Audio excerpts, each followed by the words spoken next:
The topic is CNS systems biology or pharmacology in the research of new drugs. So how does this, not just in isolation, but how is this actually used in the process of researching new drugs? I'm going to give a brief overview of the platform architecture, the ISP platform, and then I'll say something about what is the reaction of pharmaceutical companies in the real world towards QSP, and then what kind of opportunities does that lead to, especially in the context of what we touched on yesterday in the Impact and Innovation Board of what kind of opportunities there are in model-based drug discovery. And then Ethan will give a case study to elaborate the technology and show the actual specific benefits that can be obtained from this. What we're doing here is we're looking at the emergent dynamics of CNS disease circuitry. In other words, you have a complex system and we consist of biophysically detailed models of neuronal circuitry, complete with membrane voltages of individual neurons and synaptic currents. This is a system which will have emergent characteristics, meaning you can't just look at pieces of it or parts of it and figure out how the whole thing is going to behave. It's going to have, no matter how any individual part behaves, the system itself is going to have different types of dynamics, and these are very difficult to predict without some kind of a simulation. So the way we go about this, you start with normal biology of brain circuit 1 for a particular clinical behavior, and you have an output, which is a single biomarker. I'll talk about what those biomarkers are for different indications, schizophrenia or cognitive symptoms in schizophrenia or Alzheimer's scores and so forth. There'll be different biomarkers in silico biomarkers for different indications. And then you add the pathology to the circuit. Your in silico biomarkers should decrease. And then you add targets such as receptors and so forth. And so the input to the model is the drug effect on the targets, and the output is an in silico biomarker, which is proportional to efficacy or side effects. So that's the basic developmental schema. Different in silico biomarkers for different indications and clinical scales. For example, the PANSS total, which is a schizophrenia clinical scale, positive and negative symptoms in schizophrenia, has a mutual information transfer between the cortex and the globus pallidus interna. And that's one of the interesting things about in silico modeling is you can probe almost any potential output and see which ones are actually proportional to clinical outcomes, and you can combine them and look at different aspects of them. In this case, information transfer. Negative PANSS, we found our negative symptoms of schizophrenia correlate them with the striatum and cortical excitability. Cognitive symptoms of schizophrenia are correlated with dynamics of cortical firing patterns. This is very similar to what we're developing now for cognitive dysfunction and as a side effect.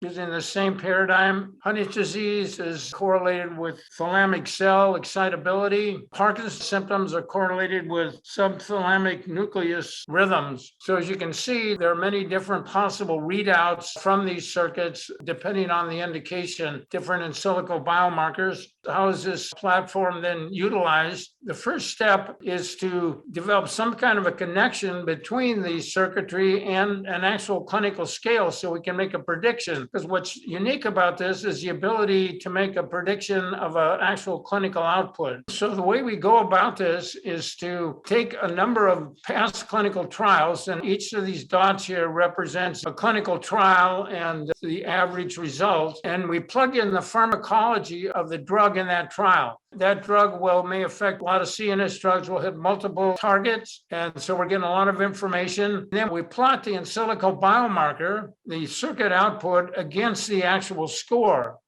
So across the top here, you have the units for the in silico biomarker. And over here, you have the actual clinical score. And then you get a regression analysis and you get a curve. So now what you can do is you can take an in silico biomarker, go to this curve and get a prediction of a future for a new drug. And then we actually tune this a little bit to get a better fit. We take what we call coupling parameters, which couple the targets to the circuits. We tune those a bit to get a better fit. And then we can take a new target. For example, here in schizophrenia, this was PDE10, which is an enzyme, I believe, which was being considered as a target in schizophrenia. And then you can take the in silico biomarker that comes from that again, and you can go to this and you can get an actual readout of within this type of variance here, you can get a prediction of what the actual score will be. So you have a quantitative handle now, not just qualitative, on the magnitude of a potential score. The part of this is to help develop this methodology, is to help develop internally consistent systemic physiological hypotheses. In other words, is this circuit behaving the way we think it is behaving? Because neuroscientists will draw these circuits and they're intimately familiar with all of them, but they'll develop a hypothesis, but does it actually behave when they simulate it the way they think it will?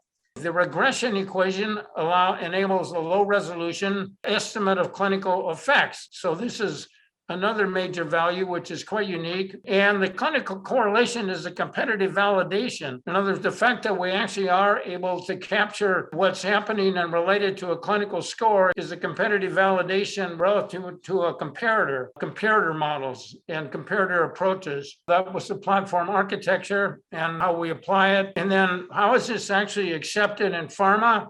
Again, and especially goes to my last point of the notion of validation. What is the reaction in pharma to QSP and what are the resultant opportunities? So the way I would characterize it, and this is based on quite a bit of experience in providing services to pharmaceutical companies, a typical reaction, and I like to characterize it, will a blind man take one eye or hold out for two? What you have, the status quo, is that these systemic predictions, one is almost blind.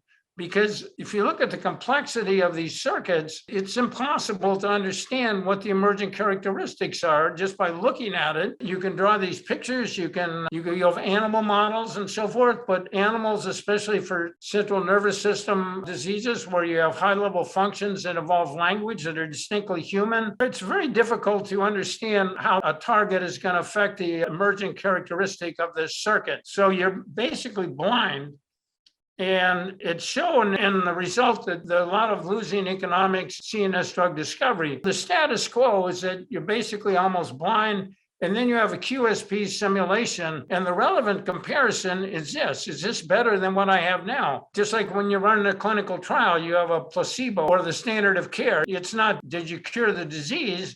The question is it improvement? And that comparison tends to get lost because the comparison is with the reality of the complex system. This does not capture the entire human brain. There's a lot of things we don't understand, but these are the hypotheses that are being used now. And the argument is that they should be simulated. So the tendency is to dismiss it and say, I'm not that I'm blind and I'll take one eye, but I want two eyes. In other words, I want a perfect model. And if I can't get a perfect model, I don't want to deal with this. And that's a very typical reaction with a number of exceptions, but it's a general reaction is to find some reason why the model is insufficient. You left this out, you left that out, we don't understand it all, as opposed to saying, look, we're already using a systemic hypothesis, why not simulate it? Our argument, and this goes here, is that improved odds are sufficient to shift the losing R&D economics, and especially in CNS drug discovery. The basic idea is this one, in the land of the blind, the one I meant is king. And what famous Dutchman said that? Erasmus, right, of Rotterdam. Now, it's going to be on the test at the end, so keep that in mind. So this leads to the opportunity. The argument is there are improved odds sufficient to shift the economics, that this is a game changer, this model-based drug discovery and development, because you're simulating your hypothesis. You're not just gathering a bunch of information and facts. You're organizing it into a predictive theory, and you're constantly changing it. That's the other thing that happens in pharma. There's a tend to focus on a model per se, as opposed to the process of modeling. In the process of modeling, you're facilitating discussion, you're changing your hypothesis, you're evolving it as you get more information, and now your predictive theory is improving as you go through this process. Computational systems modeling facilitates hypothesis development and refinement. That's a key opportunity. And then there's this wonderful quote from Henri Poincaré, because often another thing you hear in pharma is we'd rather spend money on getting more data, more facts, but then what do you do with the facts? How are you going to make your prediction? Because you don't have facts about the future. Science is built up of facts as a house is built up of stones. but an accumulation of facts is no more a science than a heap of stones is a house. That's the bottom line of this. The computational systems modeling allows you to refine your hypotheses, take all these facts, get the value from the facts, which are quite expensive to obtain, but what do they mean? How do you interpret them? So the idea is you simulate your predictive systemic hypothesis, model-based drug discovery, you get one eye in the land of the blind, and that's the opportunity that this can become a game changer. And this is the opportunity for QS pain relief, as we talked about yesterday, if we can facilitate through commercialization the development of a model-based drug discovery and all the wonderful capabilities we're building around modeling per se. In other words, we're building a culture that incorporates modeling and the discussions based on modeling, that this is an enormous opportunity because of these reasons. Next, we went through the platform architecture, the view of pharma towards QSP and the opportunities therefrom. And then we can switch over now to Ethan and a case study. I'll go through an example, the cortical model of working memory. In that example, I'll also show how to add a new receptor. And so that's one way that you can explore in new drugs. And we'll talk about new drug development in more general terms. The first thing you have to do is you have to define the problem. In this case, for what indication are we trying to do research? And this is working memory. For what kind of targets and drugs do we want to include? And we want to include dopamine and serotonin receptors. What data is available? That's also going to help us get to the point we're interested in percent correct and two-back working memory tests. We have that data. We have it for a COMP genotype in healthy volunteers, and that's a genotype that affects dopamine. We also have it for antipsychotics in patients with schizophrenia. So we certainly need to also incorporate schizophrenia effects in the model. A model may already exist. So the first step is to determine an appropriate neuronal model, and it may already exist. In this case, we were able to look at the model put forth by Dershowitz and company. It consists of 10 inhibitory interneurons and 20 pyramidal cells. What happens is that stimulus is introduced to half the pyramidal cells, and how long those pyramidal cells continue to fire will define the working memory span that we can link as our output to the percent correct in a two-back working memory test. The next thing that we also need to do is we need to determine the target effects on the neuron. So these are the 4 compartments of the pyramidal cells and the 2 compartments of the inhibitory interneurons. Channels affect all these neurons, and then we also have receptors that affect these different channels. In this case, let's focus on a particular channel. This is the slow potassium current that the D1 receptor affects. This is affected by the capacitor equation, where the change in the membrane potential is the sum of all the currents coming in and out of the cell. And so in this case, we're focused on this one particular current, which is a slow potassium current. And we're interested in how its maximum conductance is changed by the D1 receptor effect. So we need to then determine, how do you get a D1 receptor activity? And so for us, we look at a synaptic cleft simulation where we have dopamine in a cleft. And the dopamine, through its binding kinetics, we know can bind to D1 and D2. Also part of the simulation is how dopamine is being released. And so we can bring in a spike train, and this makes it a very dynamic situation where dopamine now is being released 4 hertz every 250 milliseconds. We get a new release of dopamine. So the concentration of dopamine is quite dynamic. We can also determine how dopamine is removed from the cleft. And so it can get out of the cleft through diffusion. It can be taken up by transporters, or it can also be broken down by enzymes. So that's all going to affect the decay of dopamine from the synaptic cleft. Then finally consider how drugs affect these targets. So we can figure out how drugs affect the targets, because they're going to bind to these receptors again with a concentration of the drug that's at the cleft, the affinity of the drug, and the degree of partial agonism. We can also consider the metabolite of the drug and see how both of those affect, or we can even consider a second drug. And we can also consider a tracer. And that tracer is going to help determine the milligram dose that is given from the drug. Through tracer displacement, we can then determine what the synaptic concentration is for those drugs. And then in the end, what we end up doing is we then look at how is the D1 receptor activated. By activated, I mean what proportion of the receptors are bound by dopamine, and which proportion are bound by drug, especially if that drug has a partial agonist effect. So together, those will create the D1 receptor activation. So we can now go back to that equation that we looked at, that I showed earlier, where now here we have our receptor activation, and our maximum conductance is going to be modified by the receptor activation, and that receptor activation is going to be affected by the drug. And the degree of that input is going to be affected by a coupling parameter. So that's going to tell us how large that effect is going to be. The D1 activation is relative to the control. So if we have no drug, our relative activation is going to be 0, and we're just going to be left with the standard maximum conductance. But if it acts as an antagonist, then our relative activation is going to be negative. So we're going to have a negative here multiplied by this negative. So that's going to increase our conductance. If we have a functional agonist, it's going to be positive.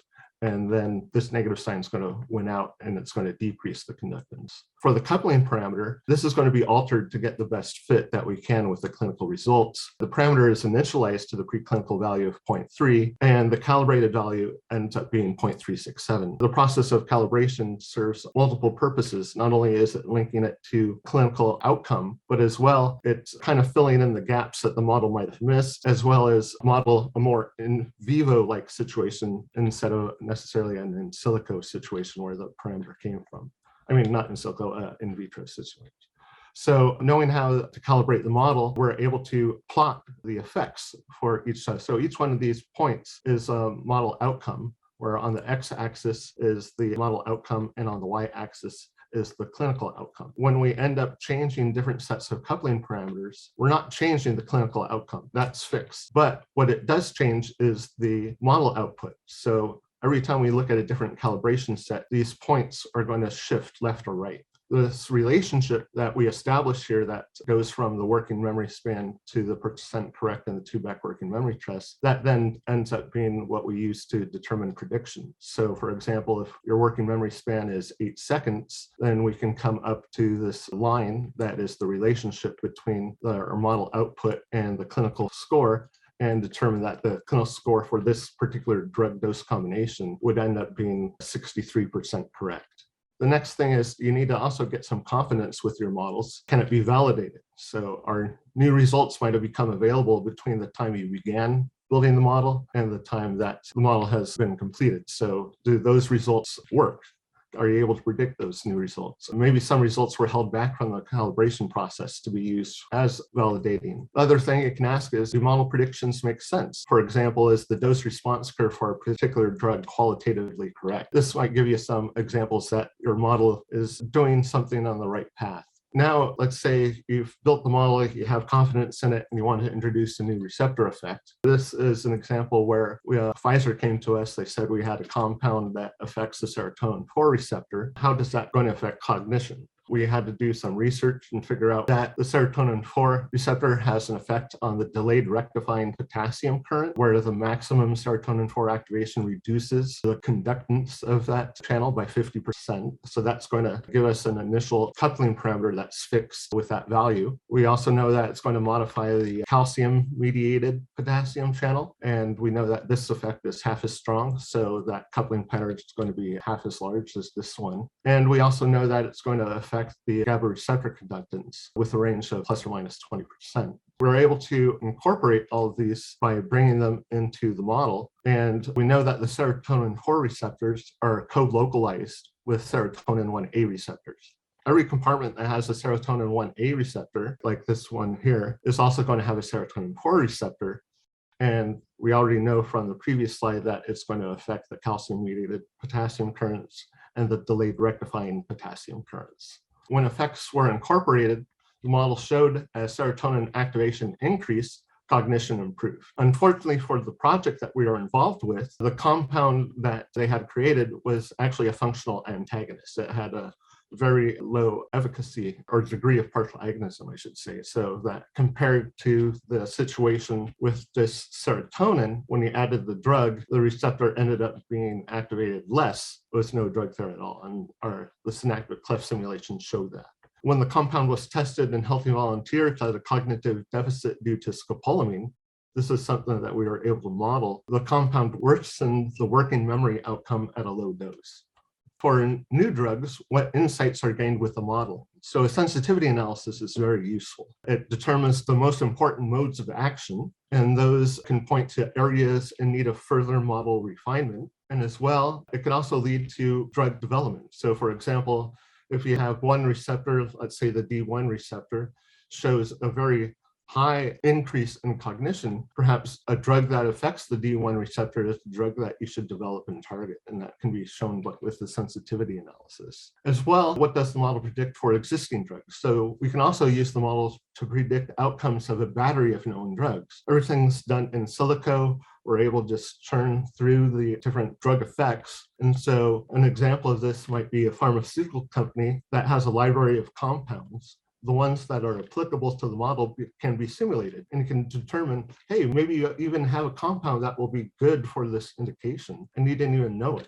The same thing can be done with looking at publicly available data for compounds that affect the receptors that are in the model. And again, you can determine which ones might be best. It might be a drug that is off target. And one can explore the combination of treatments. You can take two drugs and combine them, the combination of treatments. And this is a more straightforward process in silico where you can look at many, many different concentrations and many different combinations. You're able to explore that much more than any in vivo situation can handle. And so in conclusion, a good model is reusable and refinable. By modeling biological processes, one can explore more interventions than originally imagined. This goes beyond a black box calculation or relational associations. New modes of action can be considered at different levels of the model. Effects at synapses, such as receptors and transporters, can be considered. Effects at channels, such as channel blockers, can be considered. And effects at neurons, such as deep brain stimulation, can also be considered. All of these considerations allow one to explore new drug development and make predictions to be tested further. Thank you.